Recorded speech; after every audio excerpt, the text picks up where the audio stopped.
Hi, my name is Paul Trung. Welcome to Winning Chess the Easy Way. In today's segment, we're going to discuss about planning in chess. As you know, chess has three parts: opening, middle game, and end game. And in order to be a better player, you need to learn how to make efficient plans according to the position in all three stages of the game. As a famous saying by a grandmaster, chess is something you don't memorize, chess is something you understand. And now Susan will try to go through step by step and show you how to make plans in all three parts of the game. Susan? Thank you, Paul. Welcome to Winning Chess the Easy Way. As Paul said, we will talk in this segment about planning in chess. Just like in regular life, you have short-term plans and long-term plans, right? In your everyday life, you have errands to run, things to take care of today. And then you have long-term plan, like let's say saving for a house to buy. It's the same way in chess.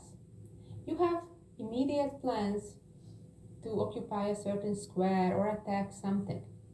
And then you have long-term plans that may range from 8, 10, sometimes 20, 30 moves deep. We will talk about different plans in the opening, which are usually very long-term plans. In the endgame, that may be very short-term plans or long-term plans. And the toughest part, the middle game. Sit back, enjoy, and learn.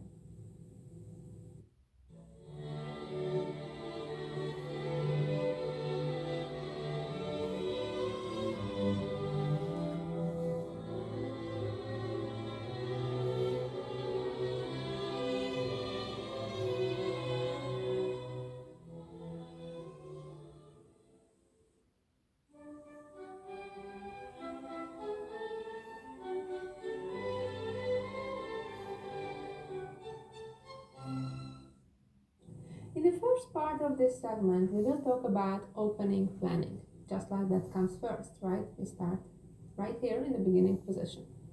The first example, I will talk about a certain position in the King's Indian defense. Let's see how that position comes. d4, knight f6, c4, g6, knight c3, bishop g7. This is the King's Indian defense. e4, d6, knight f3, black castles, bishop e2. Both sides are so far developing in a very normal way. e5, which is a standard move in this position, white castles, black plays knight c6, putting more pressure on the d4 square, then white closes the position up with d5, and knight moves to e7. So this is the first position I would like to discuss and share with you what are the plans for both sides. It's a normal position. I cannot say who is better. Maybe white is a little bit better, but it's certainly fight ahead. White's plan is very clear. The idea is to break through with c5, open up the c file, let's say with the bishop coming here and the rook to c1. Get a knight here and try to enter through the c7 square. That may involve on the way attacking the pawn on a7, and in case black makes that move, then the b6 square often gets weakened. So what happens is the knight is able to get in here, or sometimes with the help of the queen, the bishop gets to b6 after black weakens that square by playing e6.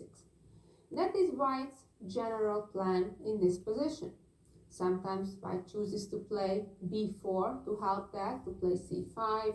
Another common plan is to play knight e1, knight d3, to also help the same push with c5. But the general plan is the same. White wants to open the c file, so the rook and maybe the queen and maybe the knight can get through there into black's position. Now, at the same go, black will not just sit back and wait until white does all of that. Black's plan is to get this knight out of the way, usually through h5 or sometimes e8 or d7, depending on what white's next move is.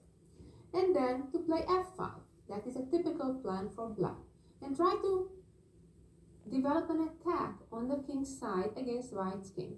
For example, one typical way it could go. Knight e1, knight d7, that at the same time that it prepares f7, f5, it also blocks for now the c5 square, knight d3, and then f5. That's a typical plan for black. And for example, in variations when white plays now or later f3, black's idea is to get the knight back, followed by closing the position with f4, followed by g5, preparing an advance with h5 and g4. And black would bring, let's say, the knight over, move the king out of the way, and the bishop here or here, and get maybe the queen also involved.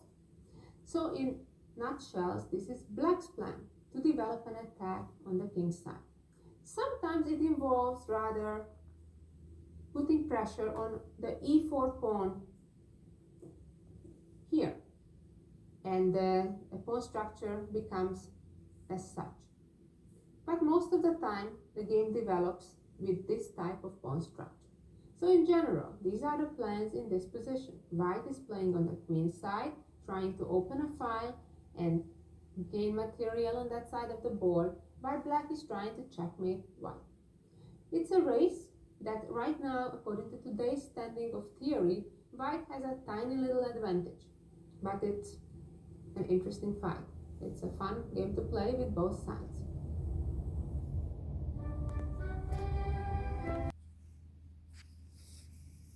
And defense. Let's see how that happens. d4, d5, c4, c6. This is the Slav defense. Knight c3, knight f6, e3, e6, knight f3, knight bd7. This is the starting position of the Maran. White plays bishop d3, that's the main. Black captures. On c4, bishop captures back, and black plays b5, when white bishop retreats usually to d3. This is the starting position that I want to discuss, what the plans are here for both sides. Well, this is one of the most popular openings nowadays. Black is doing pretty comfortable, usually manages to equalize. The main plan here for black is to activate this bishop. He can do that by two means. The most common one is to play a6, either now or first playing bishop b7 and then followed by c5. That is black's plan, to solve the problem of this bishop. Another plan black sometimes tries to do, play bishop d6 and then answer e4 with e5. And then the bishop could also play along the c8, h3 diagonal. White's plan usually involves trying to get ahead in the center. Let's say after a6, e4, c5, and now white can choose whether to play d5 or to play e5. These games usually lead to very sharp tactical games and tense middle game positions. White is trying to play in the center, while black is trying to get counterplay from the side.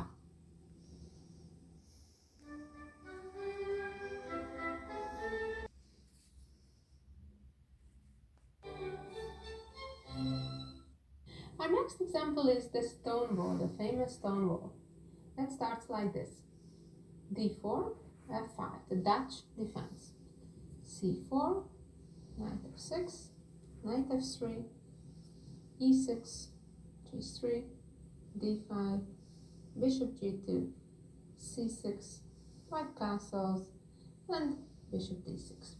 This pawn formation of pawn on c6, d5, e6, f5, this is what we call the stone wall pawn formation. Well, black became active, as we can say, by playing f5. However, the price white has two plans. One, to try to have a knight get in there on e5, preferably after trading the dark square bishops. Even some people like to trade the bishop here, allowing this trade that ruins white's pawn structure.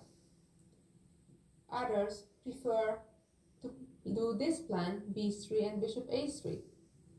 Of course, black can prevent that for now, but then passively white can prepare that plan and still try to trade the bishops.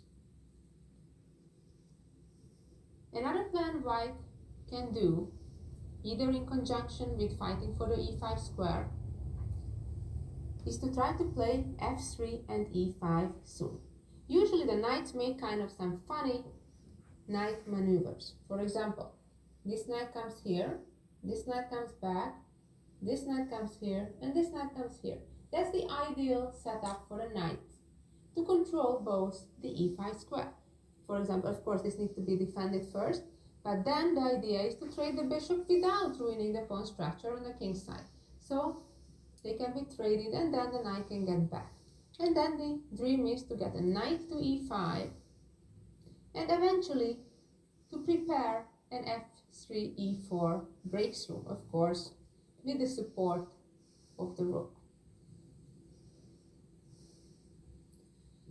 Well, of course, black doesn't have to sit and wait and allow all of this so easily. And usually black tries to develop an attack. But before we got to that, I want to say the other plan for white. The other plan for white is usually also after trying to fight for the e5 square, to try to get a pawn advance on the queen side, opening the b5, and then coming in. We will see an example like that later on this tape when we talk about middle game plans. So black's plan usually is to simply castle and then often get the queen around here. Even the bishop sometimes gets out this kind of interesting route. And often black starts an attack on the king's side against the white king and just simply try to advance all the pieces. Of course, the knight also comes to help and the bishop can come. And something of this sort is what black is planning. Objectively speaking, we consider a slight advantage for white in this opening, but it's a steady long-term advantage. However, white needs to be cautious because the attack can get dangerous if white makes some mistakes. Another plan that black has to his disposal, after castling of course, to develop the bishop with b6 and bishop b7. That's by far less dangerous for white. It's more solid for black, but it's less dangerous for white because the bishop is useful to help the attack on this side of the board or even remaining on c8. After b6 and bishop b7, black is just trying to kind of hang on to the position and play a more normal, solid game like this. So the bottom line for white is white should aim to fight for the e5 square and to try to trade the dark squared bishops.